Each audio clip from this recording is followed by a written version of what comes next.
All eyes were on Narendra Modi when he took a sortie on the light combat aircraft Tejas Mark 1, becoming the first Prime Minister to do so.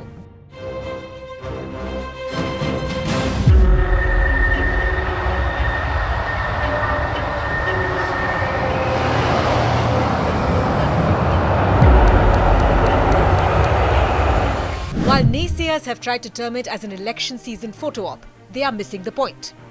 It's a big vote of confidence in the first indigenously produced fighter jet and in India's defence indigenisation process. The Prime Minister's sortie comes even as India is readying 4 mega deals worth 1.4 lakh crores to boost India's defence capabilities. The Modi government has already placed an order for 83 Tejas aircraft worth 36,468 crores. Their delivery is scheduled to begin by February 2024. Kangana Ranaut's Tejas may not have been a success at the box office, but the real Tejas has been one of India's biggest hits. The aircraft has gone from a long and challenging start to being accepted and celebrated by the Indian Air Force and now being endorsed with a sortie by the Prime Minister himself. Initiated in the 1980s, the Tejas program aimed to replace the aging MiG-21 fleet in the Indian Air Force. Although attaining a maiden flight in 2001, it wasn't until 2015 that the IAF was handed over the first fully certified aircraft.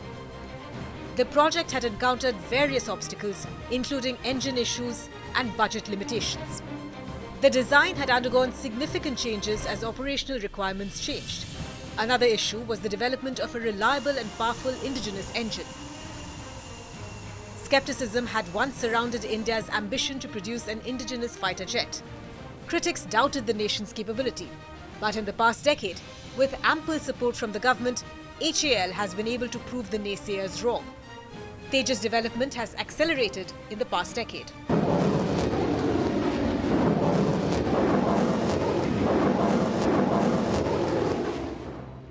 The defence manufacturing sector in India is going through a renaissance.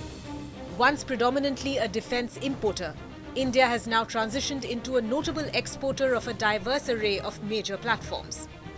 HAL has engaged in discussions with numerous nations regarding the potential export of Tejas.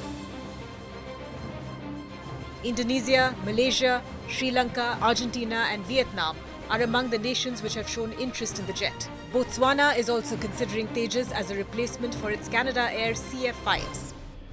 Egypt is acquiring Tejas aircraft to substitute their existing Chinese-made Hongdu JL-8. Egypt is acquiring Tejas aircraft to substitute their existing Chinese-made Hongdu JL-8 trainers. In such a scenario, Prime Minister Modi's Tejas sortie is a grand vote of confidence, fully endorsing the Tejas aircraft for the world.